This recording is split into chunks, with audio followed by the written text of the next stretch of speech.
அரசியல் சட்டத்தை உருவாக்கி எந்த அரசியல் சட்டத்தின் மீது அமைச்சர்களும் நீதிபதிகளும் அத்தனை பேரும் பதவி பிரமாணம் எடுத்துக் கொள்கிறார்களோ அந்த அரசியல் சட்டத்தை உருவாக்கிய ஆனால் அம்பேத்கரை இழிவாக பாராளுமன்றத்தில் பேசிவிட்டு இன்றைக்கு அங்கே அமர்ந்து கொண்டிருக்கிறார் என்றால் இந்த கூட்டத்தின் வாயிலாக தமிழ்நாடு பூராவிலும் நாம் எழுப்ப வேண்டிய குரல், அரசியல் சட்டத்தினுடைய ஒரு பிரிவை கொளுத்தியதற்கே எங்கள் சட்டமன்ற உறுப்பினர்களை பதவி நீக்கம் செய்தார்களே, ஆனால் அரசியல் சட்டத்தையே ஏற்றிய ஒருவரை இழிவுபடுத்தி பேசியவனை பதவியில் இருக்கலாமா என்கிற கேள்வியை நாம் அனைவரும் எழுப்ப வேண்டும்.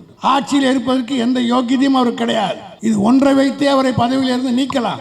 எந்த அம்பேத்கரை இழிவாக அமித்ஷா பேசினாரோ, அம்பேத்கர் அம்பேத்கர் அம்பேத்கர் என்று சொல்வதற்கு பதிலாக ஆண்டவன் ஆண்டு கடவுள் என்று சொன்னால் உங்களுக்கு புண்ணியமாவது கிடைக்கும் என்று அமித்ஷா பேசினார்.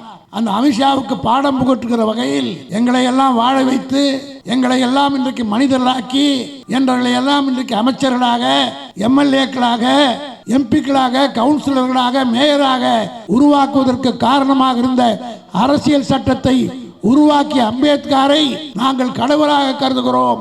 ஆகவே அவருடைய சிலையை எங்கெல்லாம் சிலை இருக்கிறதோ அதையெல்லாம் கழுவி மாலை போட்டு ஆண்டவனை தரிசிப்பதை போல நாம் நடத்த வேண்டும் என்று தலைவர் அவர்கள் அறிவித்திருக்கிறார்கள். இன்றைக்கும் உத்தரப்பிரதேசத்தில் அதான் நடக்குது. பசுமாட்டை தட்டா உதைக்கிறான், இஸ்லாமிய பொண்ணை கற்பழிக்கிறான். இதெல்லாம் தமிழ்நாட்டில் நடக்குதா?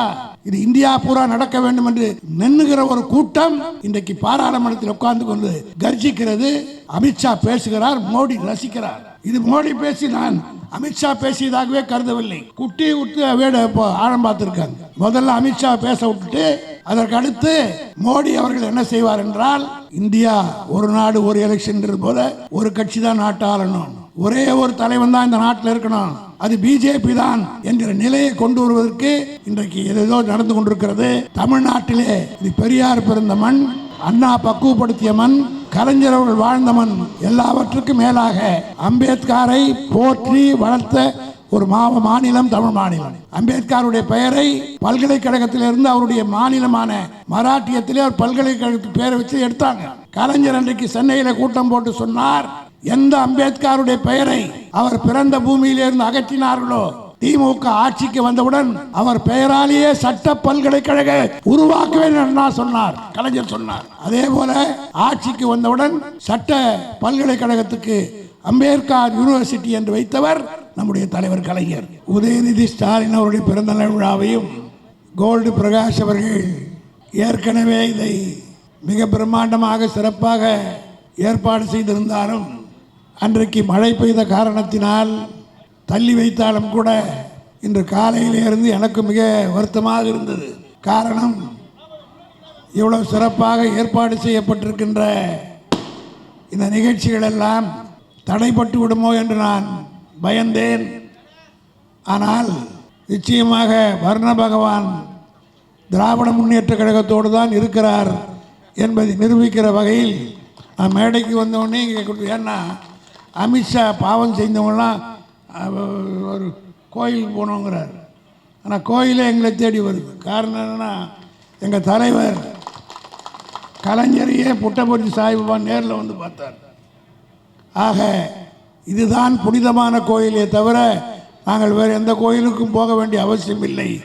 திராவிட முன்னேற்ற கழகம் என்பது இந்த நாட்டு மக்களுக்கு மிகப்பெரிய கோயிலை போல எதுவாக இருந்தாலும் தாய் உள்ளத்தோடு பணியாற்றுகிற ஒரு முதலமைச்சர், மக்களுக்காக செய்து ஆட்சி செய்கின்ற ஒரு அரசு.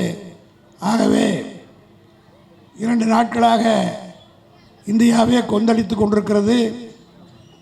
ஏற்கனவே காலையிலிருந்து 2-3 ஆர்ப்பாட்டங்களிலே நான் கலந்து கொண்டு உரையாற்றியிருந்தாலும் இன்றைக்கு பேராசிரியருடைய பிறந்த நாளாக இருக்கிற காரணத்தினால், அதில் மட்டுமல்ல நம்முடைய இந்த மண்ணிலே தான் 1984 மிகப்பெரிய போராட்டத்துக்கு மத்தியில் சட்டமன்ற உறுப்பினராக நம்முடைய நினைவிலே வாழுகின்ற ஆபிரகாம் அவர்கள் தேர்ந்தெடுக்கப்பட்டார்.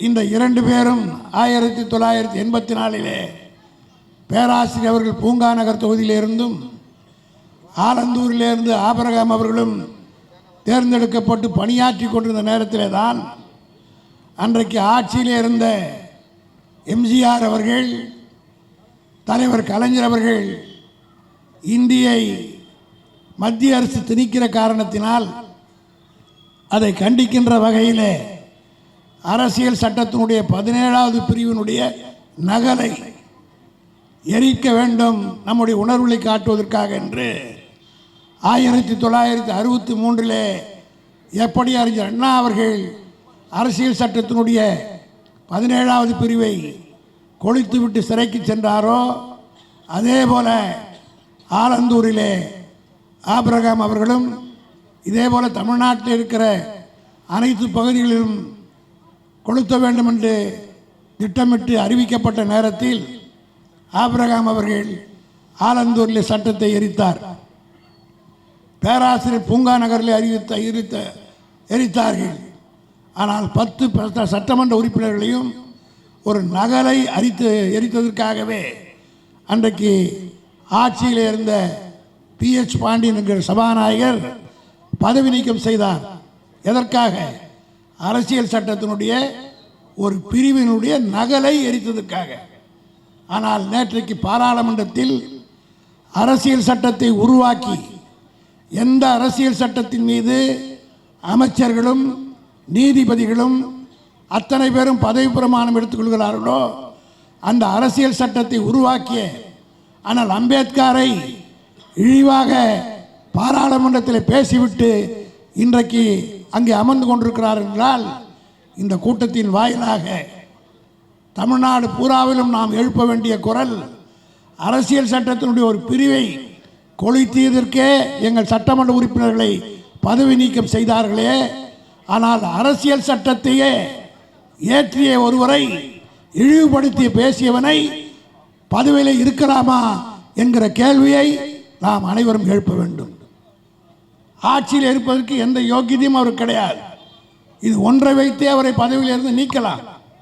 ஆகவே தலைவர் அவர்கள் நேற்றைய தினம் அந்த முடிவெடுத்து இன்றைக்கு காலையிலே 9 மணி அளவிலே அறிவாலயத்தில் என்னை அழைத்த மாவட்டத்தை ஒவ்வொரு மாவட்டத்திலும் ஆர்ப்பாட்டம் நடத்த வேண்டும் என்று பணித்தார்கள். உடனடியாக நம்முடைய மாவட்ட செயலாளர் அன்பரசிடத்தில் நான் சொன்னவுடன் இன்றைக்கு 2 மணி நேரத்தில் மிக பிரம்மாண்டமான ஒரு ஆர்ப்பாட்டத்தை தாம்பரத்தில் நடத்தி காட்டியிருக்கிறோம் என்று சொன்னால், ஒரு மண்ணும் விளம்பரம் கிடையாது, பத்திரிகை செய்தி வரல, பிட் நோட்டீஸ் போடலை. திமுகவினுடைய சக்தி என்ன என்பதை மத்தியில் இருக்கிற மோடி அரசும் நம்ம எதிர்க்கக்கூடியவரும் தெரிந்து கொள்ள வேண்டும். கலைஞர் அடிக்கடி சொல்வார், என் தம்பி தூங்கினால் கும்பகர்ணன், எந்திரித்தால் இந்திரஜித் என்று.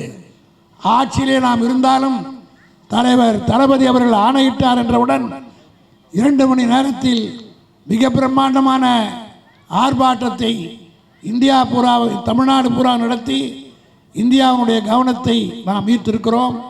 ஆக அதற்காக ஏற்பாடுகளை எல்லாம் செய்த நம்முடைய அன்பரசு அவர்களை நான் இந்த நேரத்தில் பாராட்டி, அதே போல ஒரே ஒரு வேண்டுகோளை நான் வைக்க விரும்புகிறேன். அம்பேத்கருடைய சிலை எங்கெல்லாம் இருக்கிறதோ, எந்த அம்பேத்கரை இழிவாக அமித்ஷா பேசினாரோ, அம்பேத்கர் அம்பேத்கர் அம்பேத்கர் என்று சொல்வதற்கு பதிலாக ஆண்டவன் கடவுள் என்று சொன்னால் உங்களுக்கு புண்ணியமாவது கிடைக்கும் என்று அமித்ஷா பேசினார்.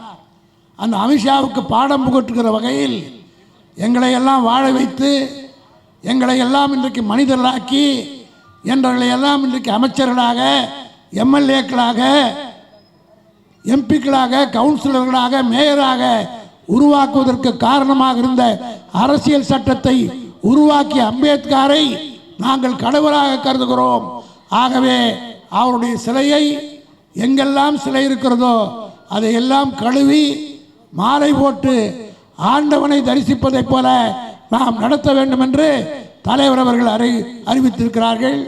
ஆகவே அது எந்த மாவட்டத்தில் செய்கிறார்களோ இல்லையோ, காஞ்சி மாவட்டத்தில் தமிழகத்தில் எங்கும் நடக்காத அளவுக்கு எங்கெல்லாம் அம்பேத்கர் சிலை இருக்கிறதோ, நாளை காயலை எப்படி பிள்ளையார் சதுர்த்தி அன்னைக்கு பிள்ளையாருக்கு அபிஷேகம் பண்ணி மாலை போடுறோமோ, நமக்கெல்லாம் பிள்ளையார் அவர் தான். அவர் புள்ளியார் சிலை போடலன்னு பள்ளிக்கூடத்துக்கு பாதி பேர் போயிருக்க மாட்டான், சரிசமமாக உட்காந்துருக்க மாட்டான். இதுதானே பிஜேபிக்கு நம்ம அம்பேத்கர் மீது இருக்கிற கோபமே. அன்றைக்கு அரசியல் சட்டத்தை உருவாக்குகிற போது ஒரு மதசார்போடு இருக்க வேண்டிய அரசியல் சட்டமாக, மனுநீதிக்கு உட்பட்ட அரசியல் சட்டமாக இருக்க வேண்டும் என்று ஆர்எஸ்எஸ் சொன்னது. அம்பேத்கர் தான் மதசார்பற்ற ஒரு நாடாக இந்தியா இருக்க வேண்டும் என்று அந்த 4 வர்ணத்தை ஒழித்து அனைவரும் சமம் என்று அரசியல் சட்டத்தை உருவாக்கி தந்தார். அதற்காகத்தான் அவர் மீது இன்னும் கோபத்தில் இருக்கிறார்கள். இந்த அரசியல் சட்டத்தை உருவாக்கி அன்றே அம்பேத்கர் படத்தை இந்தியா பூரா கொளுத்தினான் ஆர்எஸ்எஸ். காந்தி படத்தை கொளுத்தினான், நேரு படத்தை கொளுத்தினான். இதெல்லாம் இன்னைக்கு இருக்கிற தலைமுறைக்கு தெரியாது. இதையெல்லாம் புரிந்து கொள்ள வேண்டும். இப்படி ஒவ்வொன்றாக பிஜேபி சொல்லுகிற போது நாம் நடந்து வந்த பாதையை திருப்பி பார்க்கணும். 100 வருஷத்துக்கு முன்னாடி நாம் எப்படி இருந்தோம்? அரசியல் சட்டம் வந்ததனால், கல்வி வந்ததனால் எந்த அளவுக்கு நாம் உயர்ந்திருக்கிறோம். இதை உருவாக்கி கொடுத்தது யார்? அரசியல் சட்டத்தில் 18% ஆதிதிராவிட எஸ்சி எஸ்டிக்கு அம்பேத்கர் தராமல் இருந்திருந்தால் எத்தனை பேர் ஐஏஎஸ் ஆகியிருப்பார்கள், எத்தனை பேர் ஐபிஎஸ் ஆகியிருப்பார்கள், எத்தனை பேர் டாக்டர் ஆகியிருப்பார்கள். அதே போல அரசியல் சட்டத்தினுடைய ஆர்டிகல் 25 25வது பிரிவில் பிற்படுத்தப்பட்டவர்களுக்கும் இடஒதுக்கீடு தர வேண்டும், டைரக்டிவ் பிரின்சிபல்ஸ் என்று சொல்லப்படுகின்ற அந்த அரசியல் சட்டத்தினுடைய வழிகாட்டு நெறிமுறையில் பிற்படுத்தப்பட்டவருக்கும் இடம் ஒதுக்கீடு தர வேண்டும் என்று சொன்னவர் அம்பேத்கர். இது ரெண்டும் இல்லைன்னா நம்ம ஆடு மாடி தான் மேய்ச்சிருக்கணும். இன்றைக்கும் உத்தரப்பிரதேசத்தில் அதான் நடக்குது. பசுமாட்டை தட்டா உதைக்கிறான், இஸ்லாமிய பொண்ணை கற்பழிக்கிறான். இதெல்லாம் தமிழ்நாட்டில் நடக்குதா?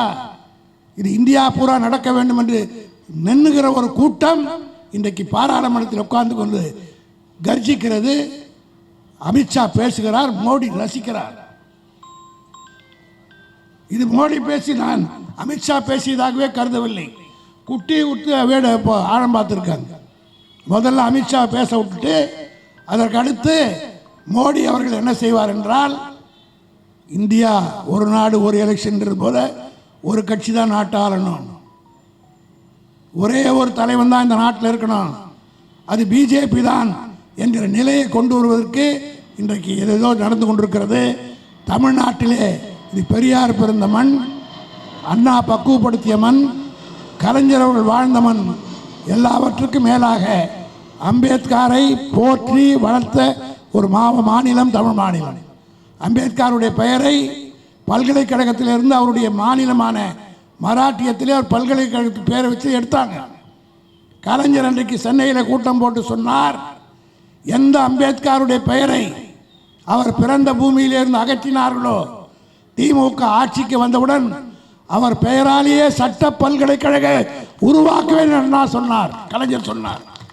அதே போல ஆட்சிக்கு வந்தவுடன் சட்ட பல்கலைக்கழகத்துக்கு அம்பேத்கர் யூனிவர்சிட்டி என்று வைத்தவர் நம்முடைய தலைவர் கலைஞர். ஒரு காலத்தில் நாங்கள் எல்லாம் படிக்கிற போது சட்டக்கல்லூரிக்கு பேர் மெட்ராஸ் லா காலேஜ். கலைஞர் அவர்கள் 96 மீண்டும் ஆட்சிக்கு வந்த பிறகு அம்பேத்கர் பெயரை வடமாநிலத்திலிருந்து எடுத்த போது மெட்ராஸ் லா காலேஜை அம்பேத்கர் லா காலேஜ் என்று உருவாக்கி காட்டியவர் தான் கலைஞர் அவர்கள். ஆக அம்பேத்கருக்கும் திராவிட முன்னேற்ற கழகத்திற்கும் திராவிட இயக்கத்திற்கும் நெருங்கிய நட்பும் சொந்தமும் இருக்கிறது. நான் இன்றைக்கு சொல்கிறேன், இந்தியா பூராவிலும் 2 கண்களாக இந்தியாவுக்கு இருக்க போவது வருங்காலத்தில். ஒன்று அம்பேத்கர், இன்னொன்று தந்தை பெரியார். இன்னும் ஒரு 10 ஆண்டு காலத்திற்கு பிறகு நாங்கள் எல்லாம் இருக்கிறோமோ இல்லையோ தெரியாது. நான் சொல்லிவிட்டு போகிறேன், இந்தியா பூராவும் அம்பேத்கர் சிலையும் பெரியார் சிலையும் திறந்து வைக்கின்ற ஒரு முதலமைச்சராக உதயநிதி ஸ்டாலின் தான் வருவார். இந்தியா பூராவும் திறந்து வைப்பார். காரணம், இந்தியாவுக்கே வழிகாட்டுகிற எல்லா தகுதியும் இன்றைக்கு உதயநிதிக்கு இருக்கிறது. பெரியாரை எந்த கூட்டம் எதிர்த்ததோ அந்த கூட்டம் தான் இன்றைக்கு உதயநிதி எதிர்க்கிறது. நான் சொல்லுகிறேன், வருங்காலத்தில் இந்தியாவினுடைய 2 கண்களாக, இந்திய மக்களுடைய 2 கண்களாக இருக்கிற அம்பேத்கர் பெரியார் 2 பேருடைய சிலையும் பக்கத்தில் வைத்து இதை இந்தியா பூராவிலும் திறக்கப் போகிற தலைவராக உதயநிதி ஸ்டாலின் தான் இருப்பார் என்று சொல்லி விடைபெறுகிறேன். நன்றி, வணக்கம். ஓங்கி உலகளந்த உத்தமன் பேர்வாடி நாங்கள் நம்பாவைக்கு நாட்டினார் தேங்கின்றி நாடெல்லாம் எங்கள் பொம்மாறு மீது ஓங்கு பெருங்கண்ணுடைய பூங்குவலை போதில் குடிவண்டு கண்படுப்ப தேங்காதே உக்கிருந்து சீர்த்தமிழ்வற்றி வாங்க உடன் நிறைக்கும் வள்ளல் பெரும் பசுக்கள் இல்லாத செல்வம் நிறைந்து